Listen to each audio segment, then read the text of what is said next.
En aquel tiempo, Jesús se puso a reprender a las ciudades que habían visto sus numerosos milagros por no haberse arrepentido. Les decía: ¡ay de ti, Corosaín! ¡Ay de ti, Betsaida! Porque si en Tiro y en Sidón se hubieran realizado los milagros que se han hecho en ustedes, hace tiempo que hubieran hecho penitencia, cubierta de sayal y de ceniza. Pero yo les aseguro que el día del juicio será menos riguroso para Tiro y Sidón que para ustedes. Y tú, Cafarnaúm, ¿crees que serás encumbrada hasta el cielo? No, serás precipitada en el abismo, porque si en Sodoma se hubiera realizado los milagros que en ti se han hecho, quizás estaría en pie hasta el día de hoy. Pero yo te digo que será menos riguroso el día del juicio para Sodoma que para ti. Palabra del Señor. Finalizábamos ayer el discurso misionero de nuestro Señor Jesucristo cuando envía a sus discípulos a predicar, dándoles ciertas indicaciones, pero también advirtiéndoles cómo iba a ser ese camino, lo que les iba a pasar. Vamos a decir que ya terminó la misión, ya terminó todo el trabajo que tenían que ir a hacer. Han regresado, han predicado. Jesús ha hecho un sinfín de milagros. De hecho, Cafarnaúm, que es una de las ciudades que menciona hoy nuestro Señor Jesucristo, en ese lugar hizo el 80% de los milagros. ¿Se imaginan? El 80% de los milagros. Dice que eran miles de personas las que llegaban a Cafarnaúm y los enfermos se los tendían en la calle, en los caminos, para que donde pasaba nuestro Señor Jesucristo, por lo menos la sombra de Él pasara sobre ellos y los tocara. Y dicen los evangelios que Jesús sanaba a todos los enfermos, a todos. En Cafarnaúm fue donde Jesús hizo el primer exorcismo. ¿Se acuerdan? Jesús estaba predicando y lo invitaron a la sinagoga. La sinagoga era como la iglesia, ¿verdad?, donde los judíos se reunían para predicar la palabra de Dios. Y cuando Jesús empezó a predicar, resulta que allí había un hombre endemoniado. Inmediatamente escuchó las palabras de Jesús, se manifestó el diablo. Miren qué cosa más interesante, ¿verdad? A mí siempre me llamó la atención eso, porque los rabinos y las autoridades de la sinagoga, ¿cuántos años no llevarían predicando ahí la palabra de Dios? ¡Montón! ¿Y el diablo se había incomodado? No. Hasta iba a la sinagoga, imagínense. Iba a la sinagoga. Pero ese día el diablo ni se imaginaba que Jesús iba a llegar, ni quién era él. Inmediatamente Jesús comenzó a predicar: ¿qué quieres tú con nosotros, Jesús de Nazaret? ¿Verdad? ¿Qué quieres? Sé quién eres. ¿Verdad? Cállate, le dijo Jesús, y sal de él. Y salió el demonio de aquel hombre. En Cafarnaúm fue donde Jesús sanó al paralítico que se lo bajaron por el techo de la casa. En Cafarnaúm fue donde Jesús resucitó a la hija de Jairo. Fue una gran cantidad de milagros que nuestro Señor Jesucristo hizo en ese lugar. Yo, hermanos, he predicado y he dicho: un milagro, una sanación, no garantiza el que una persona se vaya a cambiar. Miren, ¿cuántas personas solamente buscamos a Dios cuando tenemos una necesidad? Cuando tenemos una dificultad de salud, problema económico, problema en la familia, ahí sí buscamos a Dios, ¿verdad?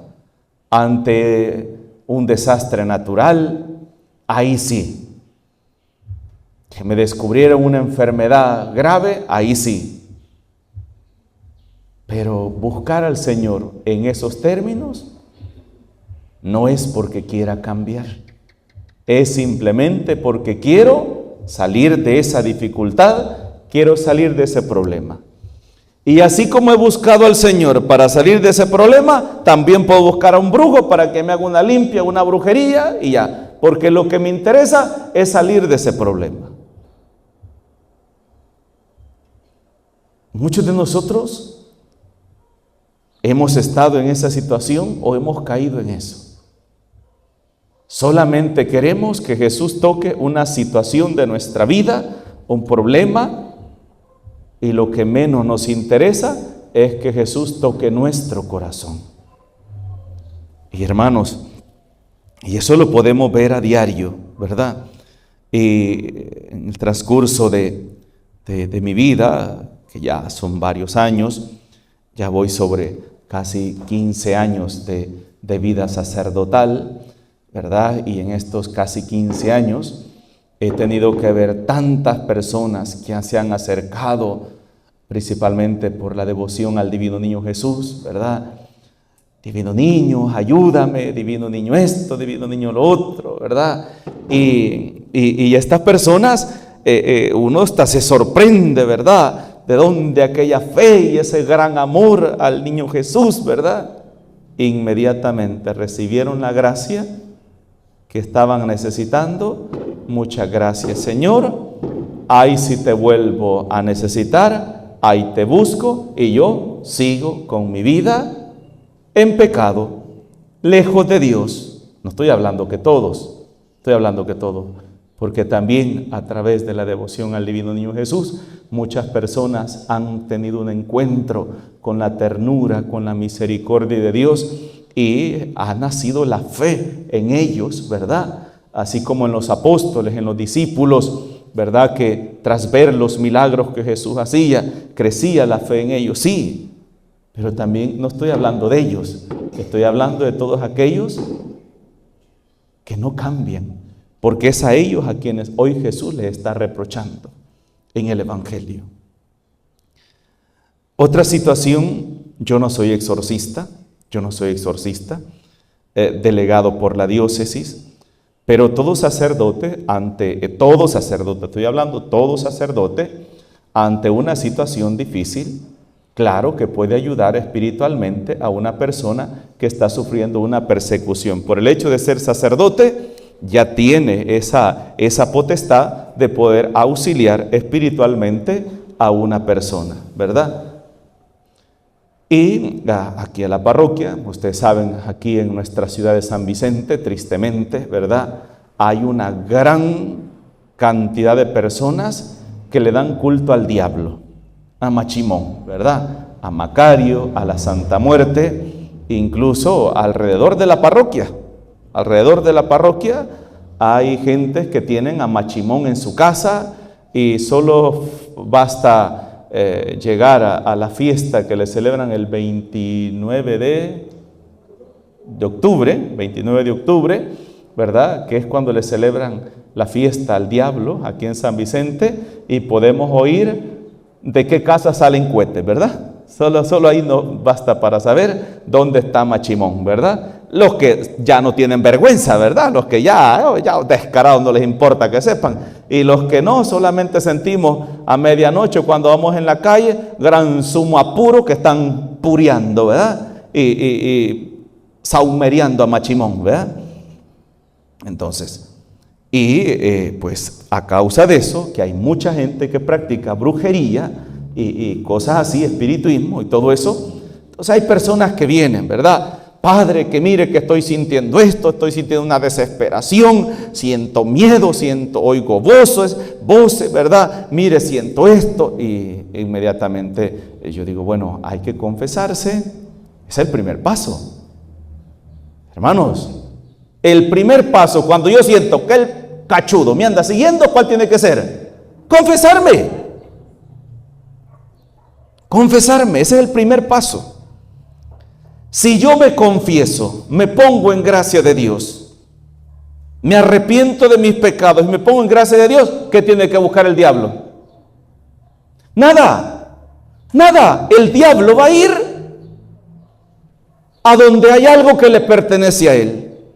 Desde el momento que yo me confieso, desde el momento que me pongo en gracia de Dios, desde el momento que yo me aparto del pecado, desde ese momento yo le estoy cerrando las puertas al demonio. Pero quieren que el Padre, y aquí es donde yo he dicho muchas veces, ¿cómo voy a ir yo a sacar a alguien de una casa que no es mía, y que los mismos dueños de la casa le han dado llave a ese inquilino y lo han recibido? ¿Yo puedo ir a sacarlo?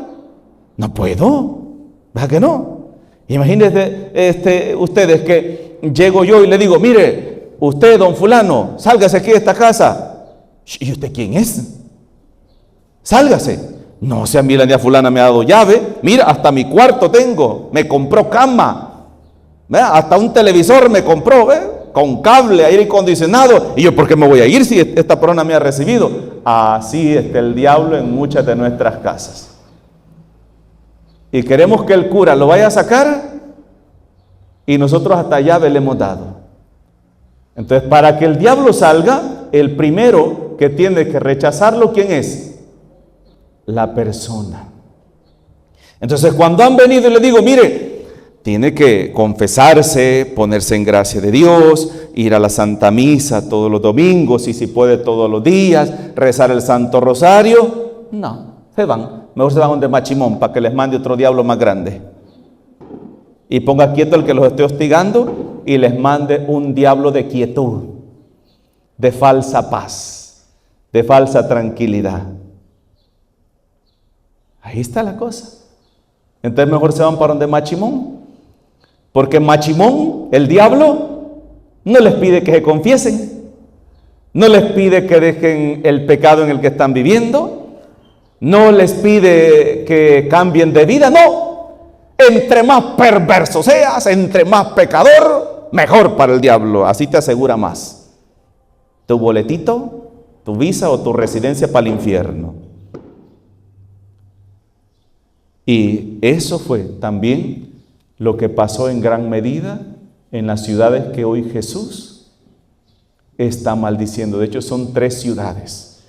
Así se llama, 3 ciudades que Jesús maldijo.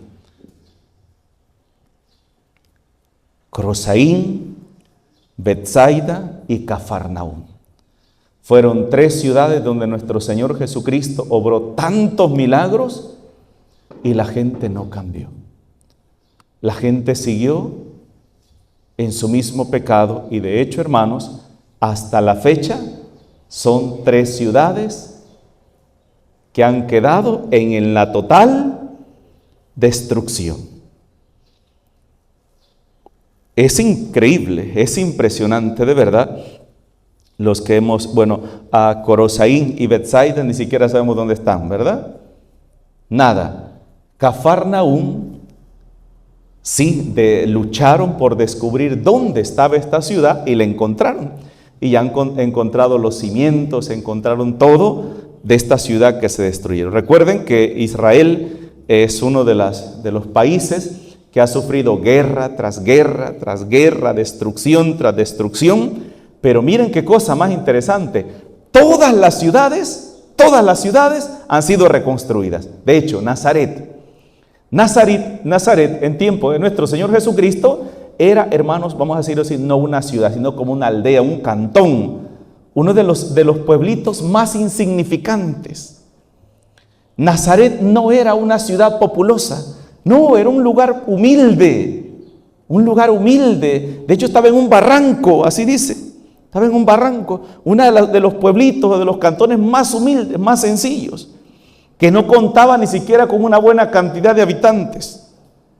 Y esa ciudad hoy es una gran ciudad. A pesar de las guerras, a pesar de todo, esa ciudad ha seguido y ahí está. Y hoy Nazaret es una ciudad hermosa, hermosa, hermosa. Cafarnaúm, en tiempo de nuestro Señor Jesucristo, dentro de la Decápolis son 10 ciudades en torno al mar de Galilea, era una de las ciudades más importantes. De hecho, las casas, sus columnas eran columnas de mármol talladas con diferentes épocas bizantinas y de todas las épocas que habían habido. Pero columnas hermosas, y no porque ahí había mármol, no, el mármol lo traían desde lejísimo. La sinagoga, el piso y las paredes era de mármol puro. Entonces estamos hablando de una de las ciudades más ricas, más grandes, con más comercio, más populares. Y por eso nuestro Señor Jesucristo se va a vivir ahí para iniciar ahí su ministerio público. En Cafarnaúm, porque era el centro, vamos a decirlo así, el centro del comercio, el lugar donde se reunía toda la gente y de ahí partían a todos los demás lugares. Jesús se fue y se ubicó en Cafarnaúm y de ahí podía ir a todas las ciudades alrededor. Y es interesante que Cafarnaúm, en la actualidad, lo único que hay es una iglesia que está construida sobre la casa donde vivía Pedro y la casa donde viven los franciscanos, que son los que cuidan ese lugar y le dan mantenimiento. De ahí, hermanos, lo único que hay son calles empedradas, ruinas, cimientos de cómo fue esa ciudad. Jamás fue reconstruida. Y ustedes me podrán decir, Padre, pero es que quizás como respetando lo que el Señor dice, hermanos, para los judíos, para los musulmanes, para los árabes, Jesús no significa nada. Y el que Jesús lo haya dicho en un determinado momento, para ellos no significa absolutamente nada eso. Lo que se cumple ahí es que las palabras de Dios se cumplen. No por voluntad de los hombres, no porque los hombres decidan que se cumplan, no, lo que Dios dice se cumple, porque así va a ser. Y hasta hoy en día, esa ciudad solamente hay ruinas, ruinas de tiempo de nuestro Señor Jesucristo. Imagínense qué cosa. Y ahí es donde se cumple aquello que dice, al que más se le dio, más se le exigirá. Más te valiera, dice la palabra de Dios, no haber conocido. Más te valiera no haber conocido. Porque si tú no hubieras sabido que esto era pecado, no se te hubiera pedido cuenta. Acuérdense que Jesús dijo también eso en su palabra. El criado que no haga lo que su amo quiere porque no lo sabía, recibirá pocos azotes. Pero el criado que conociendo la voluntad de su amo no hace lo que su amo quiere, recibirá muchos azotes. En Nazaret, los evangelios nos cuentan que Jesús fue poquitas veces, 2 o 3 veces nada más lo que nos cuentan los evangelios, ¿verdad que Jesús fue? Ahí no desarrolló su ministerio, ahí fue a visitar unas poquitas veces. Cafarnaúm no. Ahí fue donde él predicó, y en torno a Cafarnaúm, cerca de Cafarnaúm, están, hermanos, el Monte de los Olivos y toda esa región donde Jesús hizo la multiplicación de los panes, las bienaventuranzas, donde él cruzaba el mar de Galilea y retornaba a Cafarnaúm. Ahí está, cerca de todo eso. Cerca, de hecho, cuando vamos en el paseo del barco, ¿verdad? Decimos, hasta Cafarnaúm, se puede ver Cafarnaúm, las ruinas. Lo único que se ve ahí es el hotel que tienen los padres franciscanos, una casita de un pequeño edificio que han hecho ahí, y la iglesia. Eso es todo lo que hay. Porque ahí fue donde Jesús desarrolló todo su ministerio. en torno a ese lago, en torno a ese lugar. Y hermanos, esto tiene que hacernos reflexionar a cada uno de nosotros también. ¿Cómo estamos llevando nuestra vida cristiana? Yo, hermanos, en cuanto a mi vida, ¿verdad? Lo que yo he podido ver cuando algunos piensan que la religión es para fanáticos, la devoción al divino niño Jesús es puro fanatismo y que nos han atacado tanto, ¿verdad? Y todo eso. Y yo una ocasión le decía a Monseñor, de fanatismo no puede sanarse alguien de cáncer. Por fanatismo no puede a alguien sanarse de insuficiencia renal. Por fanatismo un niño que venía con síndrome de Down y con malformación y de repente va a nacer completamente sano. No. Por fanatismo alguien no va a dejar el vicio del alcohol y va a cambiar de vida. No. Solamente cuando hay una gracia de Dios, una fuerza de Dios. Y cada uno de nosotros, hermanos, hemos podido experimentar en nuestra vida lo que es la gracia, el poder de Dios. Y saben una cosa, eso es lo que el demonio trata de hacer que ustedes y yo olvidemos. A través de los problemas, a través de las persecuciones, a través de las situaciones difíciles. Y aquí es donde está la clave. Cuando vengan las pruebas, cuando vengan las dificultades, lo primero que tenemos que acordarnos es de lo que el Señor nos ha librado en el pasado. Dios me ha librado, Dios me ha sostenido, Dios me ha ayudado. Y yo he confiado en Él y he puesto mi vida en sus manos. Entonces Dios me ha demostrado que para Él no hay nada imposible. Yo tengo que aprender a confiar en Él. Tengo que aprender a confiar en Dios. Aquí en esta parroquia hemos vivido tantas cosas hermosas, tantos milagros, tantos testimonios. Me acuerdo de un testimonio que en varias ocasiones lo he compartido con ustedes, cuando estábamos hablando de aquella señora que estaban contando la historia. En la novena siempre se cuenta diferentes historias cada día de los milagros del divino niño que el padre Juan del Rizo contaba, y estábamos leyendo aquel texto de cuando aquella señora, la criada, se le fugó con la cartera, ¿verdad? 500 pesos. Entonces, y fue donde el padre le dijo: padre, mire, le pido que rece, mire, la criada se me fugó y me robó. 1,000 pesos era, ¿verdad? 1,000 pesos. Entonces, y le dice el padre Juan: mire, vamos a orar, vamos a pedirle al niñito Jesús, pero cuando la criada regrese, usted le va a dar la 10ª parte, o sea, 100 pesos. Entonces, y cabal, a los poquitos días, la criada regresó arrepentida, dice el padre Juan, pero a la señora le pareció mucho dar 100 pesos. Solo dio 10, me parece, como 10 pesos le dio. Entonces, y el padre Juan molesto, ¿verdad? Porque le dijo: lo que a Dios se le promete, se le cumple. Entonces, y la criada era tan arrepentida que yo, que hasta la señora se convenció y le dijo: va, pues quédate trabajando conmigo de nuevo. A los poquitos días se fugó de nuevo y le robó ¿cuánto? 5,000. 5,000. Y llega de vuelta, va: padre, mire que hoy sí me robó más. Y el padre le dijo: no, le dijo, ya el niño ya no le va a hacer ese milagro.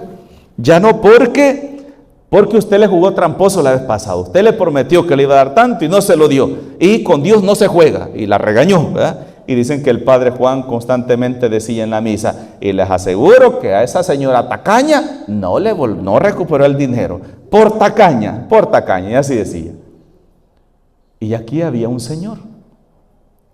Aquí había una persona, me acuerdo que era cuando estábamos comprando el hierro que necesitábamos para coronar las soleras, y era un flete de hierro grande que íbamos a comprar. Y yo estaba: ¿cómo hago? Me faltaban $1,000 para terminar aquello. ¿Y cómo hago? Yo estaba, y este señor estaba, yo no le decía a nadie, o sea, yo en mi mente estaba, solo Dios y yo sabemos de mis abatimientos por los gastos de la construcción del templo. Entonces, y aquí había un señor que cuando oyó ese testimonio, dice que en su mente le dijo: niñito, a mí hace años que me deben $5,000. Mira, le dijo, vos estás construyendo este templo. Si me lo dan, le dijo, te voy a dar 500 pesos, la décima parte, $500, la décima parte. Pero él, como un pensamiento que se viene, ¿verdad? Como un pensamiento que a uno se le puede venir y ya. Se fue para la casa. Se fue para la casa. Al siguiente día, estaban tocándole la puerta. Y él se levantó y salió. Cuando va viendo al señor que le debía los $5,000, le dice: mire, don fulano, que aquí vengo con pena, porque fíjese que yo desde hace días estaba y ese señor ya ni le hablaba a él, dice. Ni le hablaba, mejor esquivaba las calles para no encontrarse con él. Ella estaba queriendo traerle el dinerito, y aquí está, le dijo, el dinero que... Cuando le dijo: aquí le traigo el dinero, ¡pum!, se acordó de lo que le había dicho al niño, y dice que solamente sintió que se le erizó toda la piel como dormido, y él no le pudo decir otra cosa sino que: muchas gracias. Dice que él le dijo: vaya, está bien, muchas gracias, ya sabe, aquí estamos para cuando necesite. Y va y le dice a la esposa: mira, le dijo, lo que me acaba de pasar. Y la mujer le dice: has cometido un pecado gravísimo, le dijo, porque si tenías de darle algo al niño, le dijo, se lo hubiera dado. Le dijo: has tentado a Dios, le dijo, has tentado a Dios. Y eso, andar tentando a Dios, o como probando, ¿verdad? Como probando a Dios, eso es pecado. Y viene el Señor a hablar conmigo, me dice: mire, y me cuenta ese testimonio tan hermoso. Y le dije yo: no ha pecado. No es pecado. Usted habló con Dios, y creo que lo que le sorprende a usted es darse cuenta que Dios escucha. Dios escucha. Y aunque hablemos en nuestra mente, Dios conoce lo que hay en nuestra mente y en nuestro corazón. Y esto es para que usted se convenza de que Dios sí escucha, Dios sí es real, Dios sí nos escucha. Y me dijo: sí, padre, mire que yo este dinero yo lo había dado por perdido, me dijo. Yo es cierto que le ofrecí $500 al niño, me dijo, para su templo, pero yo no le voy a dar 500, le voy a dar los 1,000, me dijo. $1,000 le voy a dar, porque este dinero yo lo había perdido, lo daba por perdido. Y hermanos, y allí fue un doble milagro para él y para mí, ¿verdad? Exactamente lo que necesitaba para terminar de completar el dinero para el flete de hierro que necesitábamos comprar. Imagínense. O sea, eso es uno de tantos milagros que el divino niño Jesús hace. Y a veces me pongo a pensar: ¿cómo abandonar al niño? ¿Cómo dejar al niño? ¿Cómo dudar del poder de Dios? ¿Cómo dudar de que Dios existe, que Dios nos ve, que Dios nos oye? Hermano, Dios es real. Dios existe. Y solamente aquellos que hemos podido experimentar en nuestra vida cosas así podemos decir: no, Dios sí existe. Dios sí nos escucha. Como este señor, ¿verdad? Como este hermano que yo le pedí permiso para contar este testimonio, ¿verdad? Le pedí el permiso. Y así como tantos otros testimonios que la gente comparte conmigo y me dice: padre, mire, esto hizo el niño conmigo, este milagro, esto. Y digo: Dios es real. Dios es real. Pero también, hermanos, esos milagros, esos testimonios son los que deben ayudarnos a nosotros a decirle sí al Señor en todo momento. En todo momento, siempre.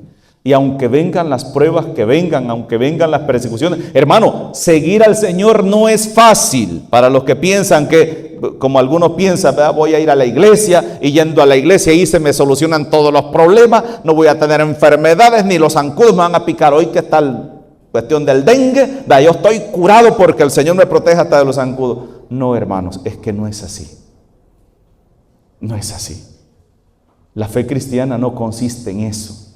La fe cristiana consiste en no solamente un cambio físico, una transformación física que el Señor va a dar, sino una transformación desde nuestro corazón.